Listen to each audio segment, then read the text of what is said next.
Welcome back to DIVEBOMB IndyCar Podcast, and believe it or not, we are only 1 week away from deciding the 2024 IndyCar Championship. Just 1 week until it's all said and done. 1 week until we're all over and we'll have 6 months of off-seasoning. But we still have a lot to decide. We have a champion to sort out, we have a leader circle battle to clarify, and we have so much more. There's been a war of words in the last week in IndyCar world, so plenty of stuff to do between now and the season finale. And as we've got an off week, we're going to delve into all the little bits that you might need to know. Look at how the championship might pan out, look at how the leader circle might pan out, and our reaction to Richmond and Mexico and Watkins Glen and whatever you have in the IndyCar world last week. But yeah, let's start off with what will be the main talking point is the championship. Alex Palou versus Will Power, technically versus Scott McLaughlin, but he's got about as much chance as I do of driving an IndyCar next year. So three-way battle. If you haven't checked out my Twitter, subtle plug, I've made a table because it is all very confusing with the 1,000,001 different bonus points. But long story short, if Alex Palou takes the green in Nashville, Scott McLaughlin can no longer be champion. If Alex Palou finishes 9th in Nashville, whatever Will Power does, he will be the IndyCar champion. So the ball is very much in Palou's court, and Power's situation is more relying on where Palou finishes rather than what he does himself, I think.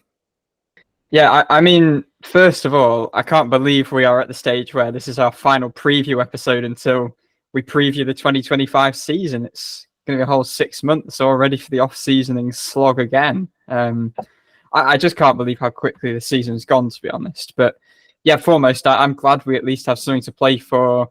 We have an element of jeopardy for Palou, because I think last year it was a bit bizarre, obviously, going into the finale with everything already solved bar the leader circle. Even second in the championship was solved for the finale last year, which was a bit of an oddity. So we have fights of sorts at both ends this year. Yes, of course, as you say, Palou is in control of his own destiny, and he's really in control at the top of the standings. But you know, one thing I was thinking is you always get to this stage and you ask yourself, you know, what if this, what if that? And I think, the biggest case of that this year, of course, is the guy third in points for Scott McLaughlin. What if he didn't get disqualified at St. Pete? What if it wasn't for the mechanical at Long Beach? What if he wasn't crashed out by Will Power in Toronto?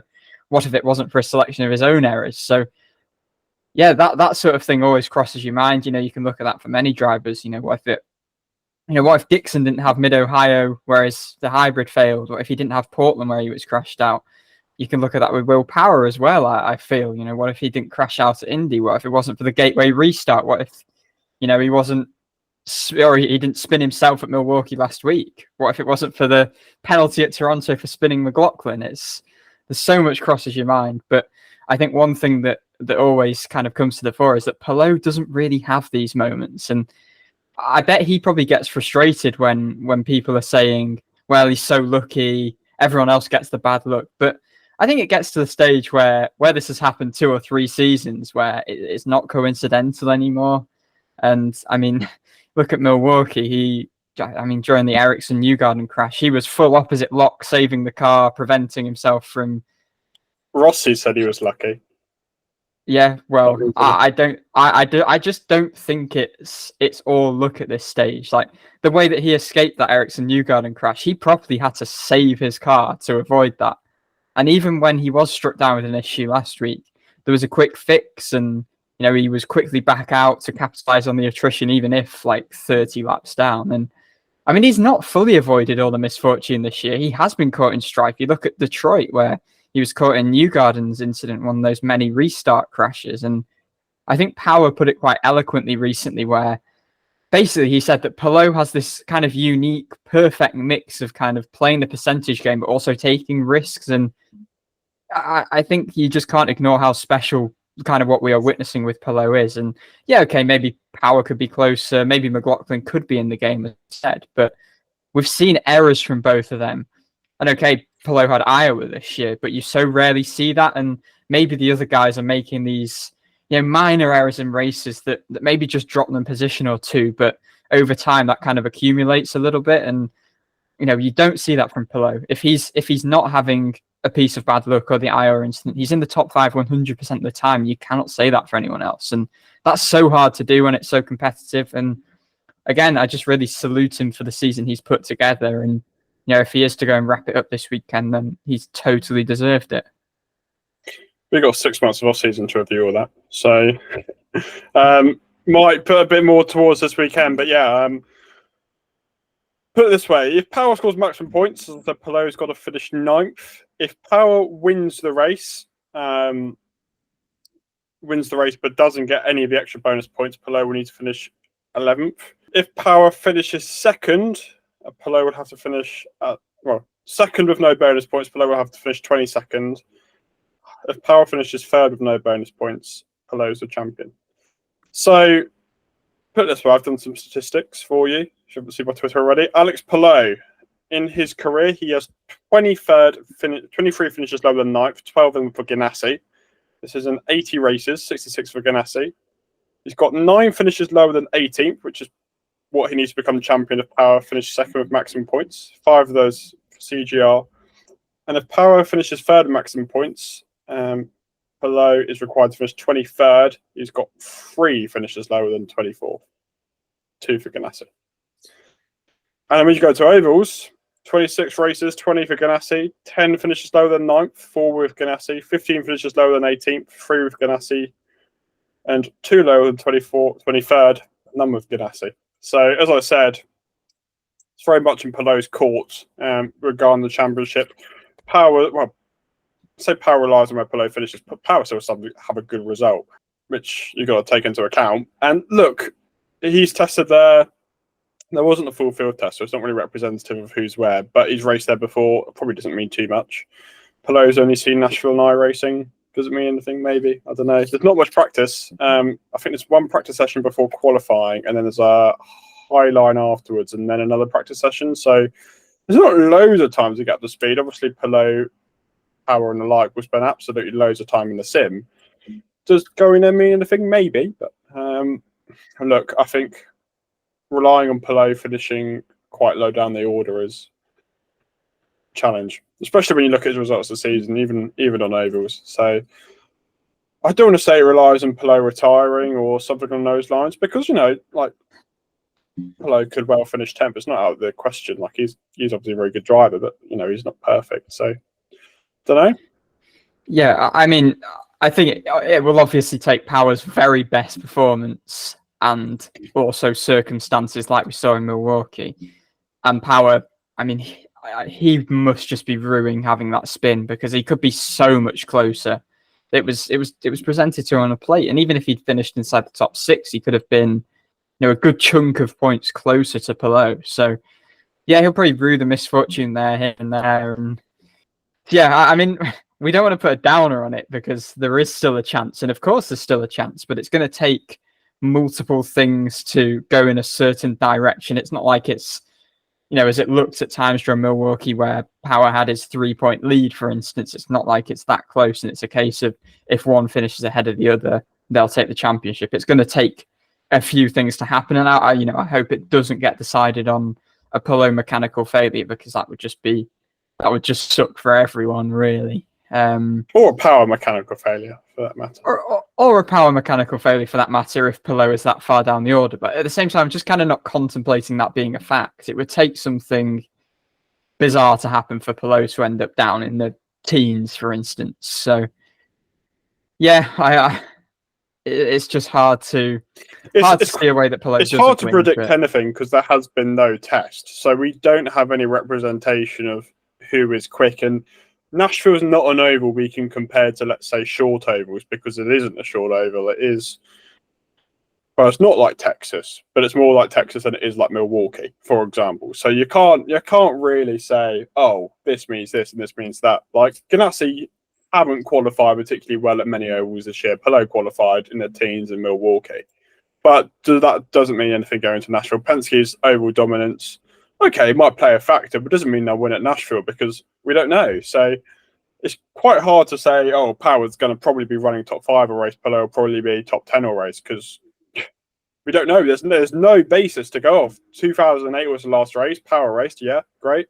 So did Rahal and Dixon. Dixon's won the last 3 at Nashville. Does that mean anything? Probably not. I mean, it was a different chassis. We've had that chassis for 12 years. So 13 years, I should say. So doesn't mean anything. I think the other thing I kind of wanted to just dig into is how much can teammates or maybe even manufacturers kind of help out here. And I think that's a question that drivers have been asked quite a lot. But I think in this case, it's pretty circumstantial, really. I don't think anyone's going to fight these championship protagonists particularly hard because, if you were to cause something, then what does that do to your reputation? It certainly doesn't do it any good. Will teammates give up places? I think, again, it kind of depends what the live championship picture's looking like. Like, if Scott McLaughlin is leading the race and Will Power needs to win and is running second to get the championship, I can almost see McLaughlin probably giving that up. He's a team guy, but I think it's... You'd be pressured, wouldn't you?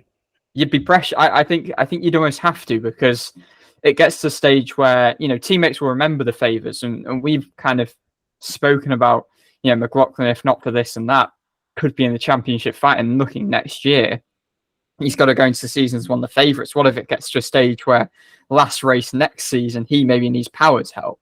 So I think if that was to be the situation, then it's, of course, it's quite unlikely that these situations would happen. But yeah, I mean, obviously you have, Newgarden and McLaughlin, maybe they could fight a bit harder, defend a bit harder against Palou. Same with Dixon or any of the other Ganassi cars to kind of come to the aid of Palou as well. But I guess it kind of depends how the race pans out. But I definitely think if it got to a stage where, the teammates were running together and, Power or Palou needed a position or two to win the championship, then the teammates probably would become a factor. But I think, people are making a big deal of it. But I think it very much depends on how the race is running.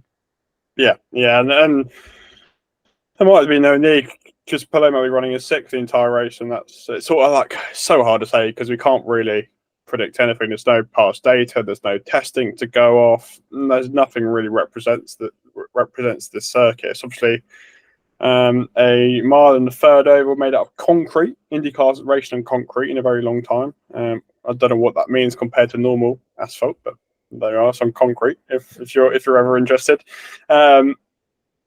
So yeah, obviously it's quite difficult to work out because there is about 1 million different permutations when it comes to bonus points. If you didn't know, you get 50 for a win, 40 for second, etc.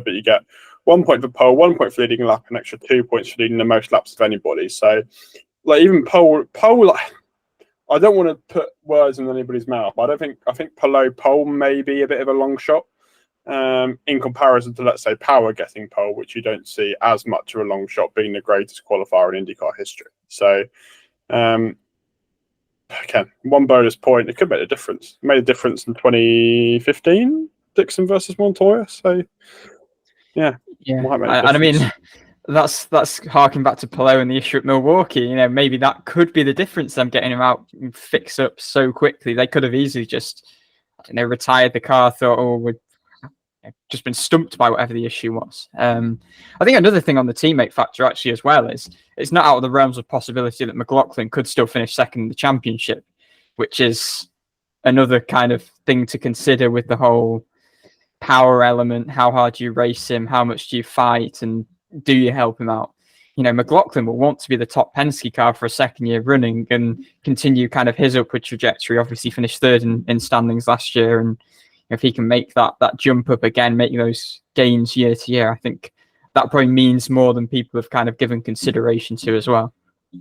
But if he's running first and Power's running second, he'd still finish third. So it's all situational. We don't know. We'll have to do a live podcast during the race for people to understand all the it's so confusing. And the issue is, as soon as qualifying would then possibly throw another cat amongst the pigeon, and you get into the race and it all goes haywire, doesn't it?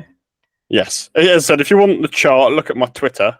I'm sorry for the plug, at DanJ2004_, because I made hopefully an easy-ish to understand table of all the permutations. And I'll try and update it post-qualifying, because that 1 bonus point makes the table 10 times more complicated. So we'll work it out, hopefully.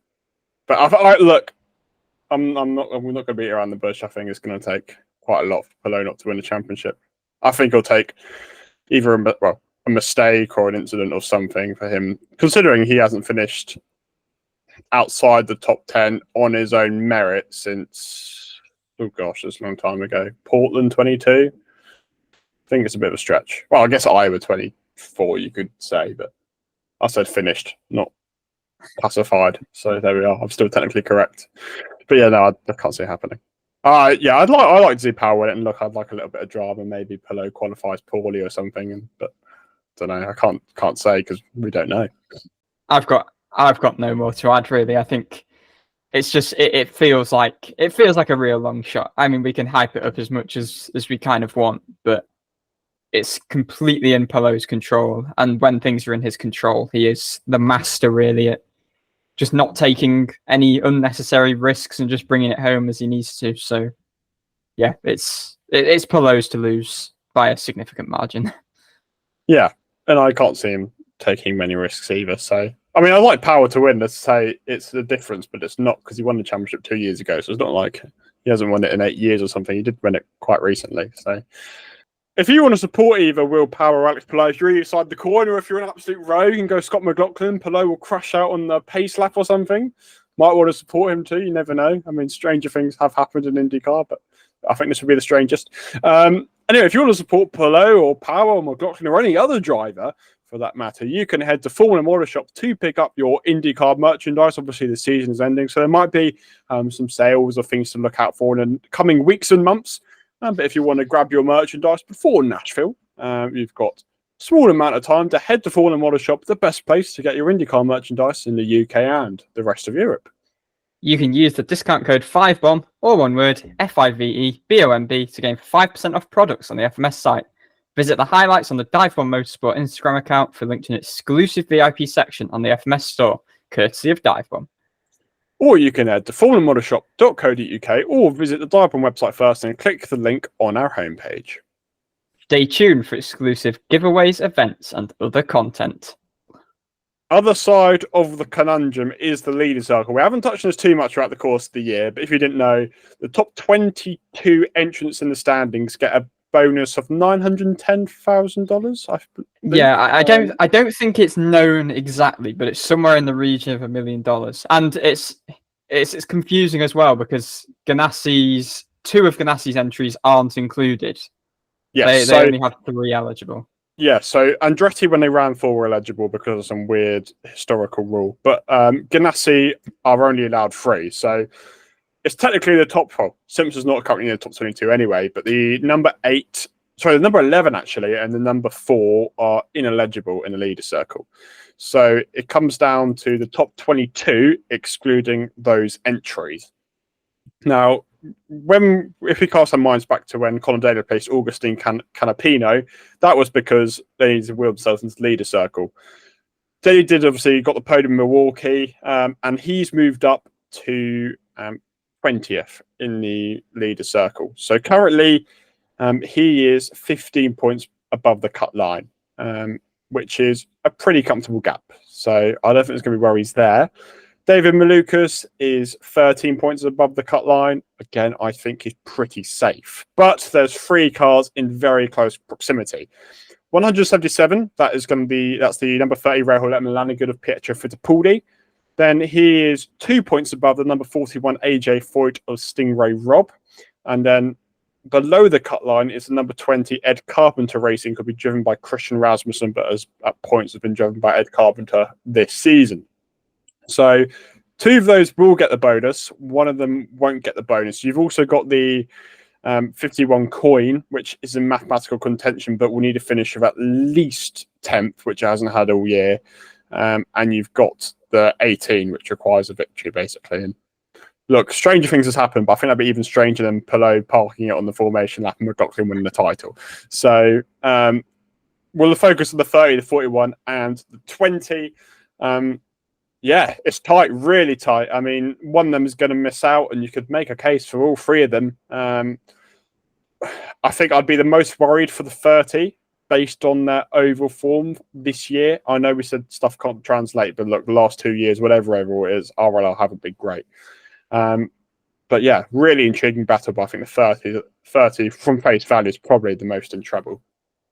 Yeah, I mean, we've seen how things can swing and can evolve, because looking ahead of Milwaukee, it was the the 20 on the inside edge and the 78 on the outside edge. And all it took was the heroic performance from Connor Daly just to vindicate Hunkers's decision to put him in. And that kind of feels like job done now. That 15-point buffer is pretty insurmountable. So, for those teams lower down the standings, this is as important as the championship battle.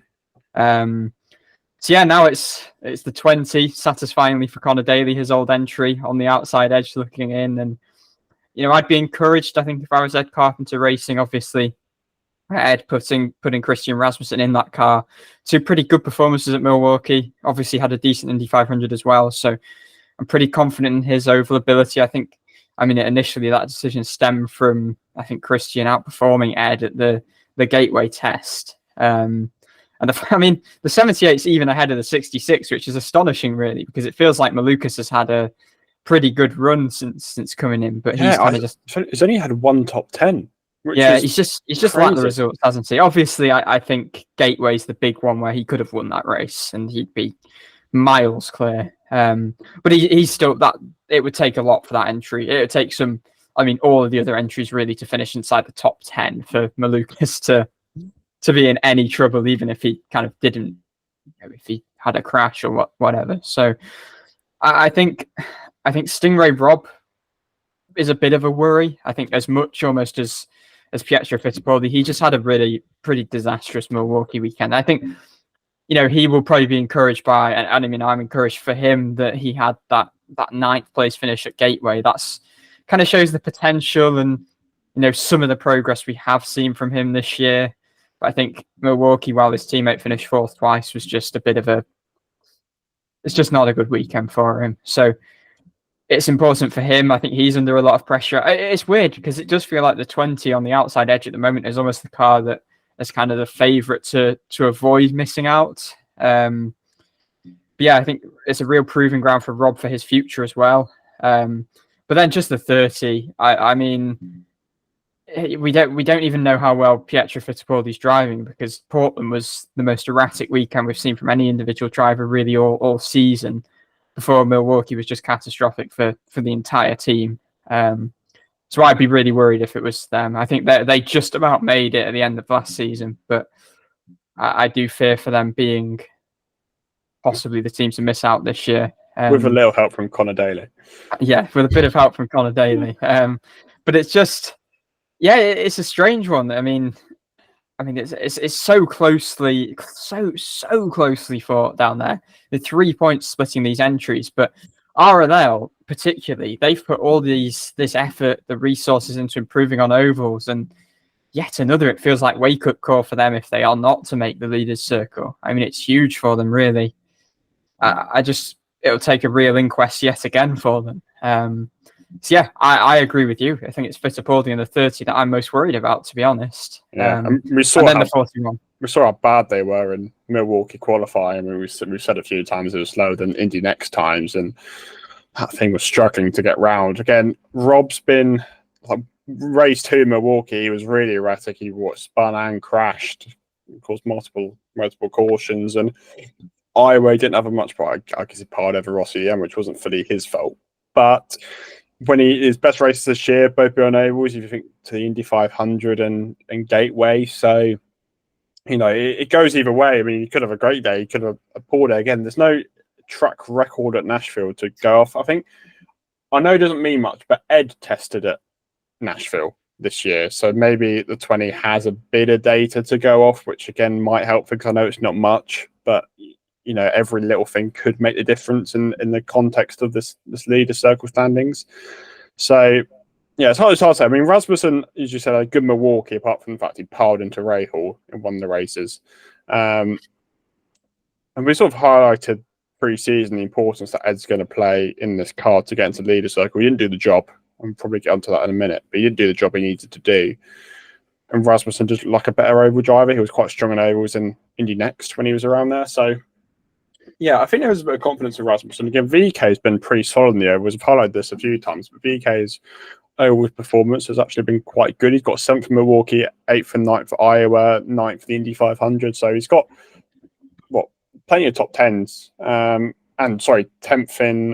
he got 5th and 9th in Iowa, then 10th in Gateway. So he's sixth or seventh for top tens and ovals this year. So the ECR have a decent overall package.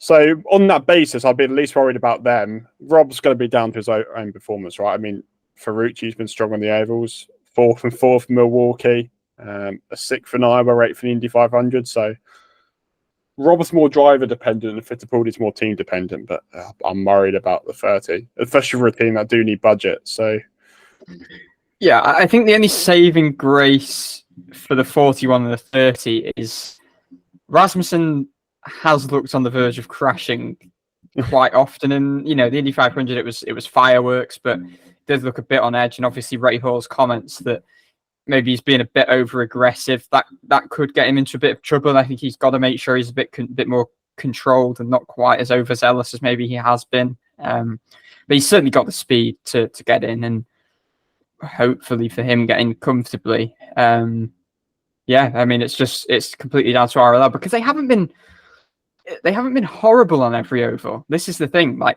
Indy, I mean, Sato qualified really well. The other guys, but he was doing qualifying prep all week.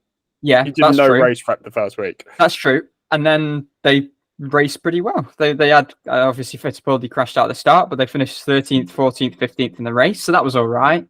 I think Iowa, Gateway, Rahal could have finished in the top 10 in all of those races. He did pick up a top 10 at Iowa. I think he had mechanicals, did he, in the other two? Or he had a tyre failure in the first Iowa race, in fact, and then I think had a mechanical at Gateway.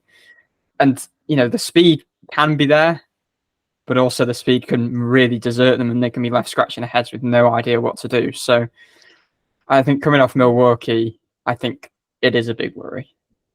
But Fittipaldi's been the weakest of the three this year. But to be fair, that 30 cars have been good for a while because Harvey wasn't any good in it. So, don't know. I think we're both predicting 20 will be safe, and I'll probably say 41 will be safe. But again, you don't know. Somebody could crash and it changes it all. But that's what you need to know. Look out for those three. Pretty much, I know it's a few points difference, but if one's a bit ahead of the other one, they're safe, pretty much. So, yeah, that's going to be another battle to watch out for. But we didn't really touch on it last week, so I think we should probably touch on the Rasmussen Carpenter decision because there's so much going on at Milwaukee. We didn't really have the time to do it. But I think it says a lot about Ed that he's decided to step away from this because it is his team, it is his car.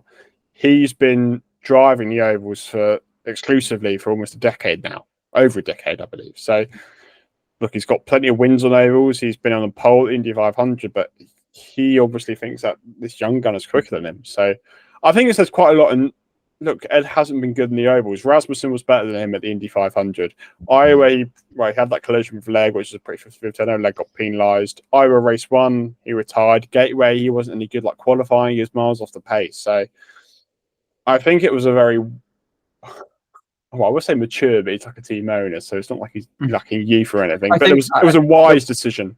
Yeah, the word I used in last week's episode, I think, was selfless. It was quite self-aware, and I think I've gained a bit of respect for him for taking this decision because he could very easily, and very understandably, given it's his team, he loves driving race cars, continue and think, I can still do this. But last season, I know we came down a little bit harshly on him because again, he wasn't really showing the speed that he needed to for that entry.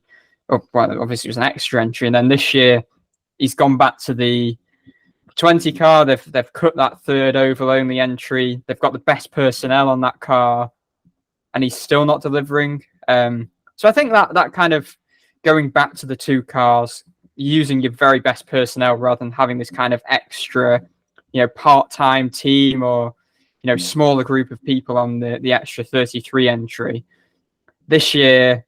I think was the big test, having the best personnel around him as well on that entry, and the fact that he's still not delivered. Yeah, I mean, it's quite a statement, isn't it, that he's putting a rookie who had done one oval race previously in ahead of him. It's quite something. Yeah, as I said, like Rasmussen's obviously got over experience. He's sort of come the whole way up through Indy Lights, Indy Next. He won at Gateway last year. He won at Iowa last year, and Indy Next, obviously. Won at Lucas Oil Raceway in 2021. Again, another oval there. won Lucas Oil Raceway in 2020 as well. So like he's got a lot of success on ovals, and it does make sense. He has tested in and out for the team quite a bit this year, so it makes sense. And Rasmussen's controversial. He's quicker than Ed has been, but he can be overzealous. He can be over optimistic, and it causes incidents. And you're not going to make yourself popular doing that. So. But if you're looking at leader circle, Rasmussen's obviously the better choice. And Ed says he's not retiring. I think this decision probably says a lot about his intentions for next year, if he wants to keep both Rasmussen and VK, which is the suggestions. And if he's stepping aside this year, I don't see why he can justify him sticking around to take somebody else's over races next year. So Indy 500 only makes a lot of sense to me in my mind, and I think that's probably what he will do, and I hope it's what he does, because I don't want to. Well, he is sort of taking up a space where as what's being proven, somebody else can do better than him. Yeah, I completely agree, and I guess this is both maybe a test of Rasmussen's credentials to step up, just in case, I don't know, they notice something and they think, well, maybe we don't want to continue with this guy. But I think above anything, it is a vote of confidence. And I think he did more than enough. Yes, obviously, the kind of rookie over enthusiasm, maybe catching him out and not putting him in the best light with some of the drivers. But, I think, he showed he's got the speed, he's got the kind of ability. He was right kind of on par with VK for a lot of the weekend. Obviously, he did have a bit of an incident in practice, but again, they're kind of understandable from a rookie. And I think we saw across the year as well, he kind of progressed quite well. So I would think this is more than anything just priming him for stepping up full time next year. Just a little bit of news heading into next week. So last year, Firestone added an alternate tyre for Gateway.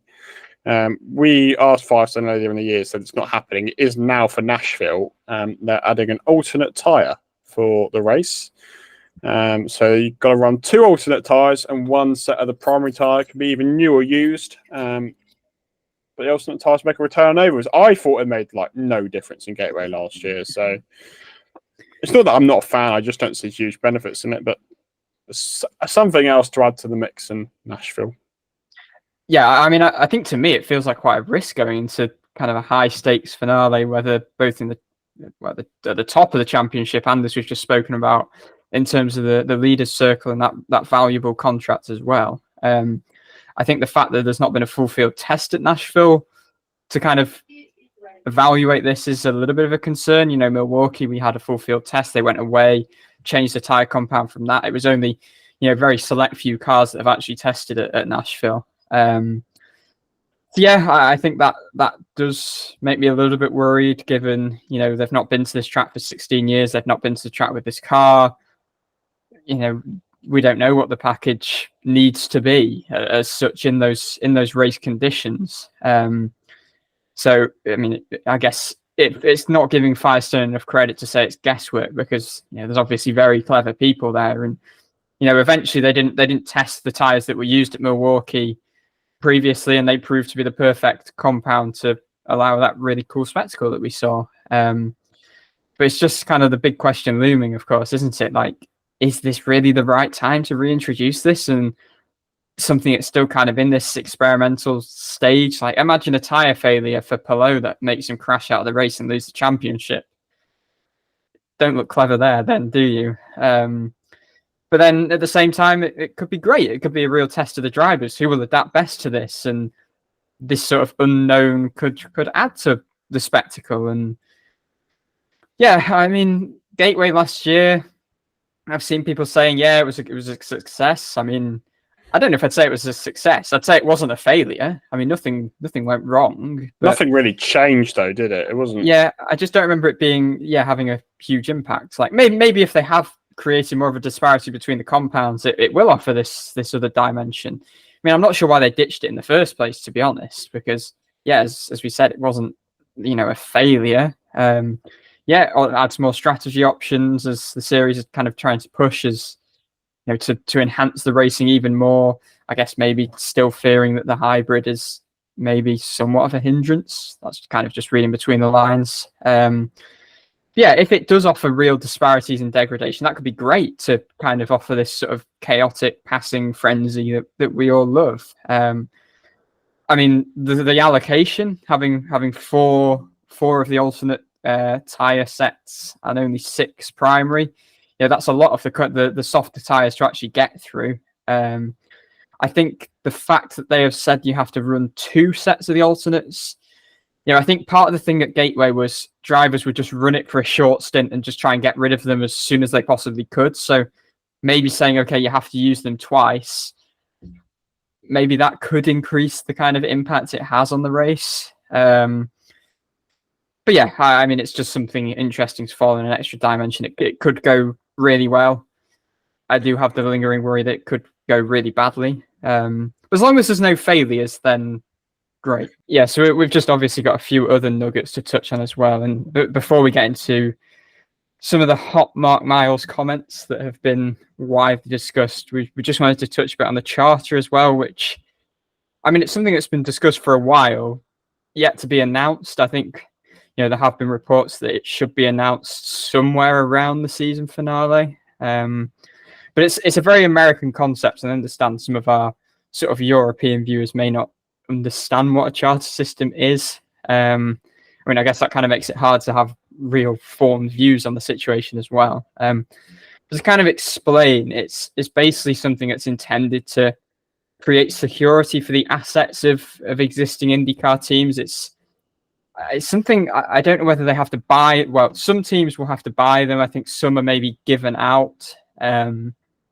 But yeah, basically it means that if a team has to leave the series or wants to leave the series for whatever reason, they have a value to their assets, which is like, I don't know, stuff like the team's workshops, for instance. And another team would basically buy that charter off them. The team would sell their charter. Yeah, this basically kind of just means that the hard work that teams put in, they are able to kind of have security for finances and more things that they own. And the way that it's going to work, reports from the likes of Racer, Forbes, that there will be 25 charters on offer at a maximum of 3 per team, which is why Ganassi are set to downsize after 1 year from 5 to 3 cars. And the charter will guarantee teams a spot in every race bar the Indy 500.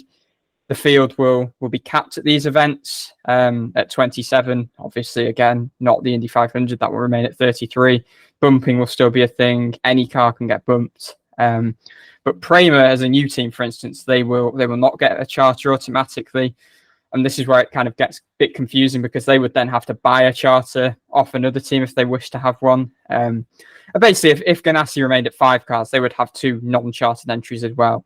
And that would essentially mean there are 4 non-chartered cars that would have to fight to get in the field for every race, because it would be a 29-car field for 27 spots. So that's kind of a brief overview. There's not really an easy way to simplify it, but here is what Graham Rahal had to say, kind of on the value of the charter, speaking from quite a meaningful position himself, and also a comment from him on Yuri Vips's impact at Rahal, Letterman, Lanigan as well.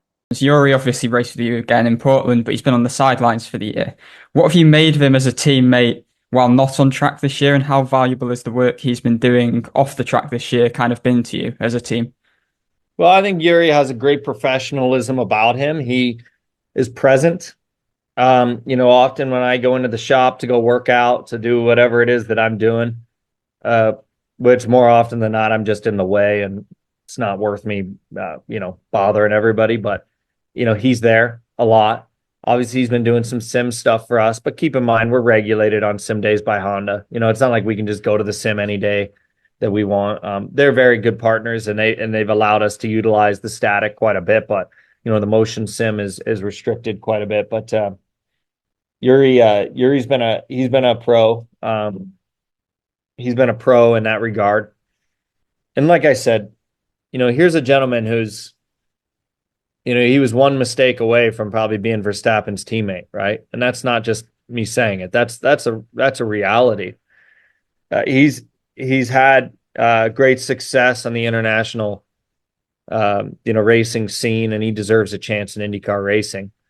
And he's a pro in the way that he handles his business. And I just hope like I said a second ago, whether it's us or it's somebody else, I hope Yuri gets an opportunity to shine because he deserves it.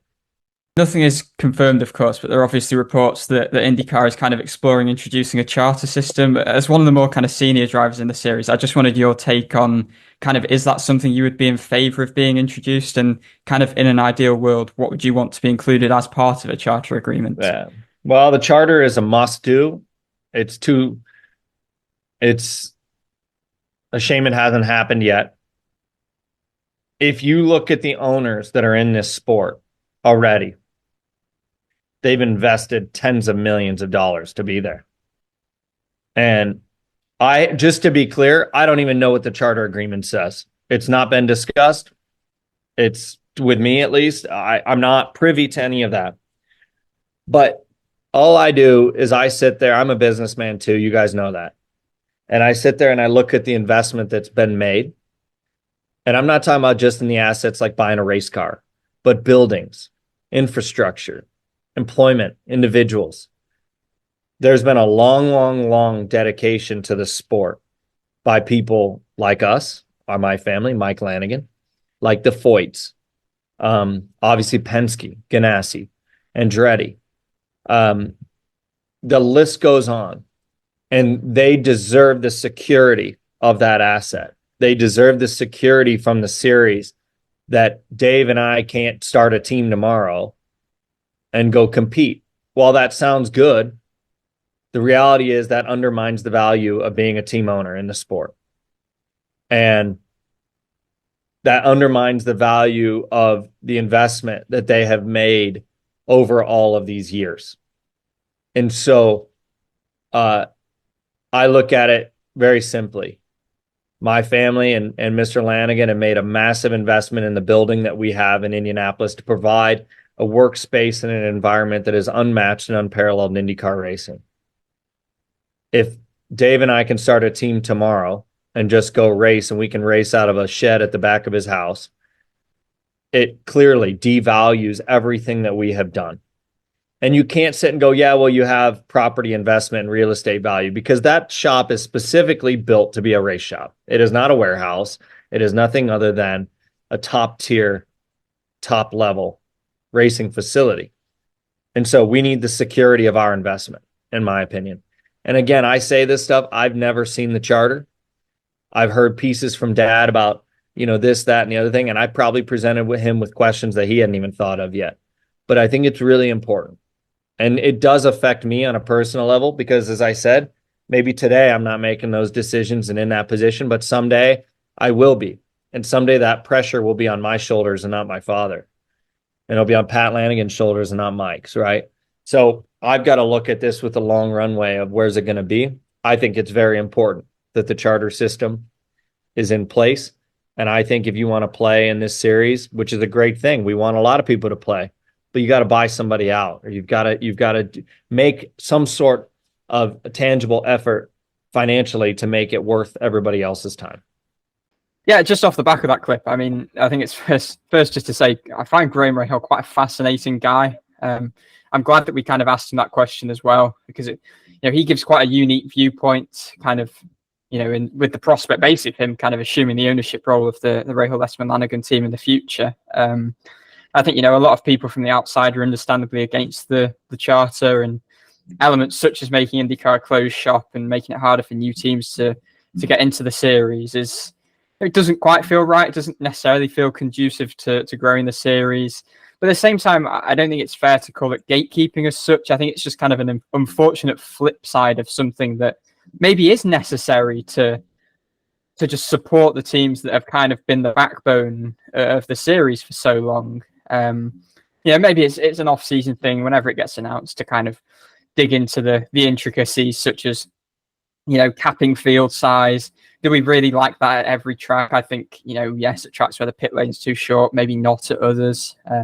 Obviously, it's good that the Indy 500 seems to, not be having any automatic entries. But yeah, I think Graham kind of said all you need to know really about why the charter kind of is necessary for some teams, and kind of gives you that other viewpoint. And I understand where he's coming from, that teams kind of need the security for the hard work that they've put in. And, it is in place to protect kind of parts of the IndyCar furniture. And I guess it's only right that they have value to their investment. But yeah, I mean, I've not got much more to say. I think we'll find out more details when it's confirmed. I think some things are a shame. I think the likes of, let's say, Pareto Autosport a few years ago, fielding Simona Di Silvestro, or you've got Able Motorsports, maybe doing a one-off race. That won't happen anymore because the odds of them making the race will be low if it's capped at 27 entries and Prema are there as well, who will automatically likely be quicker as a full-time entry. So I think that's a bit of a shame. Again, people like Yuri Vips having a one-off just to try them out, that probably won't really be a thing anymore because you can't really risk them not qualifying because you just wasted a bunch of resources for no reason. So that's kind of also why I say, like, I don't understand why they would cap the field at tracks where you can fit, more cars than 27. I think that's something that I would like to see amended. Yeah, and it's a bit. I find that a bit bizarre because it goes against IndyCar's heritage. I kind of like the fact anybody can rock up if you've got a car and a driver to drive it. You kind of love that spirit. It's what Able Motorsports did. Look at the stage when they qualify for the Indy 500. I know the Indy 500 is remaining, but the concept remains the same. You don't want to be battling to qualify for races. And the other one I think is quite controversial, what's called the Dale Coyne rule, where you can only use 3 drivers per entry. Some teams like Coyne rely on different pay drivers to get them through a season. And we don't like driver changes, but we also do. But sometimes scenario takes you that way. What happens if a team has dropped a driver and their 2 replacements get injured or something along those lines? What happens if a team just wants to try out loads of different drivers? Let's say the team's got leader circle concerns. They want to put a bunch of different experienced drivers in the car to get them through the rest of the season. I think that's, again, a bit of a bizarre rule, which I hope gets amended. It's been unpopular with team owners because of that basis. But small things like that, I think, make a difference, and I don't want to see this sort of strict guidelines on what IndyCar teams can and can't do. 100% agree. Mr. Miles wasn't the most popular man last week, and he's backed it up by not being a popular man the week after. So we touched on Mexico quite a bit last week. I don't think there's too much more saying it. Pato isn't very happy. Billboard's becoming a meme. Pato starts selling merchandise of Pato Who on his website. So yeah, I don't know what to say on it. I mean, I think the whole Adrian Fernandez and Billboards thing's kind of gone against him, especially with Pato winning. But hey, I mean, you could stop your arguments there and take the L on that one. But no, Mark is. I know it's the same weekend, but it's come out this week. But Mark has decided that he'll carry on upsetting IndyCar fans. This week he was saying we need to get rid of our old style of thinking. I don't think that's a bad thing at all. But then just start saying return to tracks like Richmond are pointless. Returning to places like Watkins Glen, I don't want that. Nobody cares. And then start saying, oh, we need new street tracks in Dallas and this sort of stuff. So, he doesn't make himself popular, does he? I mean, I don't want to say this, but like IndyCar management at times just appears to be so out of touch with their fan base. It kills the series. And oh dear. I mean, he has some good ideas. I got to give credit to him. This off-season, we'll go to a minute, but an off-season championship international sounds quite fun. But man, they'd be at Richmond if it wasn't for COVID. It's just such a hypocritical statement. That's exactly the word I've got noted down. And I mean, I think the piece from the Indy Star said, or quoted Mark Miles saying that there'd been an offer to go back to Watkins Glen, the track that drivers love. Toby Sowery told us that. It was his kind of a track that he'd always wanted to drive at. He drove there in IMSA and absolutely loved it. It kind of fills an East Coast market that the IndyCar doesn't visit, opens up that new market or reopens that market. But no, they've rejected that. Yep, the hypocritical comments about, they don't want to go back to Richmond, but it was planned to be on the calendar. And guess what? IndyCar went back to Milwaukee and we had 2 classic races. I mean, the comments just couldn't have been more kind of ill-timed, could they really? I think you look at the races that Milwaukee offered up and just look at the product. It doesn't get better than that. And I don't think IndyCar can fully evolve or maximize its evolution by kind of veering away from this USP that is so often spoken about of the series being quite old school. And I just don't see the point going to another street circuit that's kind of just the same as the others. You kind of just exhaust that option of tracks, just its identity as loads of 90-degree corners. And yeah, okay, I understand why Mark Miles wants to open up urban markets, because maybe you're more kind of in sight and in mind of people. But I don't, I don't think I'm wrong in saying that you're not going to get great attendances for street circuits, because there's not really places to put grandstands. And, if you are going to Dallas, then why are you ignoring Texas Motor Speedway, which is less than an hour's drive down the road from where this planned street track would be? I mean, yeah, obviously it kind of, we lost it off the calendar. Fan turnout wasn't great, and it doesn't look great because there are so many grandstands and you're never going to fill all of them. I mean, even NASCAR probably doesn't fill all of them. But I don't see why, if the fan uptake's there, that they can't explore returning, because obviously the circumstances this year were largely kind of Olympics based. And a street circuit, while Texas is kind of unique to anything that's on the calendar, there's an absence of super speedways. A street circuit, you can only have so many before it just gets boring and it's kind of the same race over and over again. And you've got to listen to the fans. If they want an oval like Texas or Richmond, look, we've seen with Mexico, that now looks like they're going to do a U-turn on that, because guess what? The fans have been listened to. The fans wanted Milwaukee back, and for its return to the calendar after 9 years out, the fan uptake and the attendances were pretty respectable. So at the end of the day, it's the fans that are going to be the ones attending and supporting these events. So you want to be not allowing them to dictate what you do, because that's not how it should work. But their views definitely have to be taken into account, because they are almost in control of how much kind of these events are success stories. And like, at least within the hardened IndyCar fan base, I know maybe by going to a street circuit, urban market, you're appeasing more casual fans. I think if you really want to kind of take into account what your hardened fans are saying, and online there's polls about would you rather go to Texas Motor Speedway or a Dallas street track, and it's resoundingly in favor of going back to Texas. And I just think, I think out of touch is kind of the way to put it. Like, you have to find a balance of the old school and sticking close to your roots, when IndyCar back in the day was more successful than it was now, while also having innovations like an international series, or going to Mexico, or plugging the gaps early in the season, for instance, to stop that kind of big break as the season gets going. So yeah, innovation is very welcome, but also just don't go too far from kind of the core of what previously has made you successful. Because look, you go back to Milwaukee, an old school track, offers a vintage race, and absolutely nobody's saying that there is a failure. I think it shines an awkward light on places like the Thermal Club. Like, why are we at another market in California where there's plenty of races in California? You've got Laguna Seca, you've got Long Beach. Do we need thermal? Not really. But then you've got the fact that they won't allow fans in. It's in the middle of nowhere.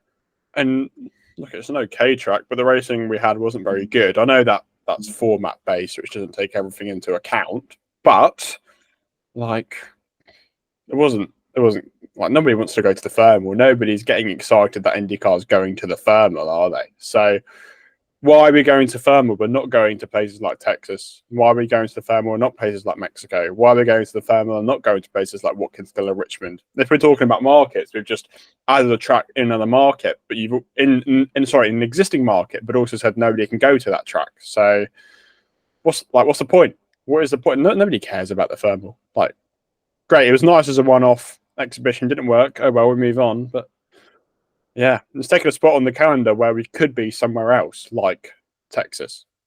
So oval racing, as I think Scott McLaughlin has used this word multiple times, is the backbone of the series. He said after Milwaukee that winning on an oval, as much as he enjoyed his first win on a street track and enjoys winning on road courses, that oval racing, it is the backbone of IndyCar. That is what makes IndyCar what it is. That's what differentiates it from other single-seater series, for instance. And I mean, as a fan, I would imagine you'd much rather go and see an oval race where you can see the entire track. It's high octane. You've got speeds upwards of 200 miles per hour constantly, rather than a street track where you can maybe see a corner or two.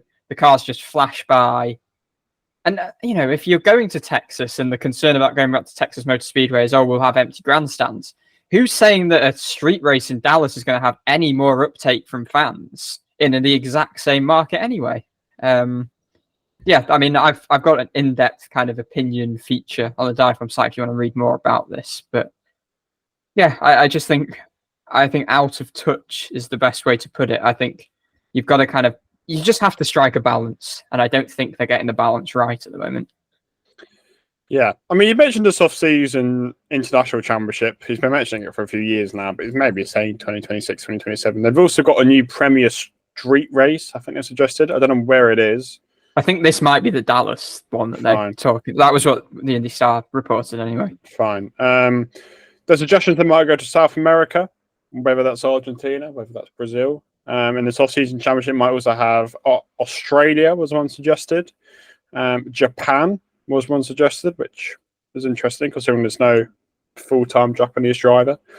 I don't think anywhere else was mentioned. Maybe Latin America, like Mexico and places like that. But I think with Mexico, that was, I think Jenna Fryer of the Associated Press reported that would possibly fit in that early season portion, which then would also slot in alongside this new street race and really kind of just fill that early season stage where we're always complaining that, we're not kind of capitalizing on the momentum from the season getting underway. So I think that's a big positive as well. But I think because Mexico's technically still, it is North America, and they want to keep it exclusively a North American championship, which I do understand because that is kind of, again, the identity of the series.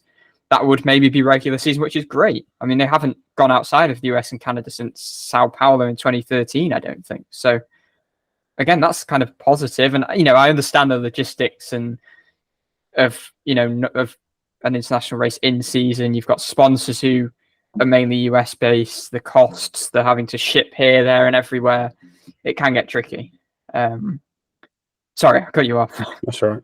But like Pato Ward has said, you don't need to go to Mexico City. You can go to Monterrey, which actually might do better because it's his hometown. So, yeah, they used to run there decades ago in Carps at Fundadora Park. They've obviously have to put quite a lot of investment in. But when you've been beaten by NASCAR and F1, obviously the questions are, will it still do well? I mean, I think it will do well. I think it'll still be popular. There'll still be uptake. We see how popular Pato Ward is when he goes to the F1. So there would be uptake. It might do better in Monterrey. At least it gives a bit more of a USP. At least it's another event where actually Monterrey residents will go. And people who are still interested in in IndyCar from Mexico City would still go down to Monterrey to watch this. So, yeah, I mean, that could be a decent idea, but it requires investment. And where the Hermanos Rodriguez is a permanent circuit, that's obviously the easy choice. Yeah, and if you go to Hermanos Rodriguez as well, I think there's a risk you look inferior because F1 is already there. Obviously, you get huge crowds. NASCAR have beaten you there. You almost look like the not second fiddle, third fiddle almost there. So that's why almost going elsewhere could help you to kind of stand out a little bit more. I think with all these kind of the addition of races, whether Mexico, whether this new street track, I mean, hopefully an oval instead of the street track, but it doesn't seem that's the way they want to go. I just hope that they don't continue to cap the season at 17 races. If we want the series to grow more, you want to prolong the season, you want to add more races, kind of prolong that attention span that's focused on the season. So I would like to see the calendar grow, not just have these early season gaps filled and then other races taken away. You don't want to lose more iconic track. Yeah, anyway, this is the segment where we'd usually put our Fast 6 prediction tournament, even though it's not Fast 6, the top 6 qualifying prediction tournament in for next week. But as we said a couple of weeks ago, we'll do it anonymously this week. So to keep momentum high and tension in the air, we'll do it anonymously. So you'll find out next week at the same time. Live on the episode as we find out. Live on the episode. So yeah, those will be decided next week. The podium predictor tournament will be resolved next week. I lead both standings, I think. Yes, I lead both standings. So no, you're one ahead of me, actually, I think. Maybe you're not. I don't know. I might be one. It's really tight. It's really tight, and I'm ahead in the podium predictor, so we'll see. I mean, less importantly, the championship's decided next week, but that's sort of a side a side conversation for next week, I think. So, yeah. So, not the most important thing decided next week. You all care about the podium predict tournament, the fast six predict tournament much more. So, but yeah, anyway, that's all we got time for this week, and 1 week to go. We'll be back to discuss a champion, and then to look forward to 6 months of nothing. So, well, it's not going to be nothing. We're going to make it fun. We're going to we'll keep try IndyCar at the forefront of your minds. I'm away next week, so we'll have quite a fun time. So, different setup for me next week. So we'll see how that pans out. But anyway, I'm getting off topic.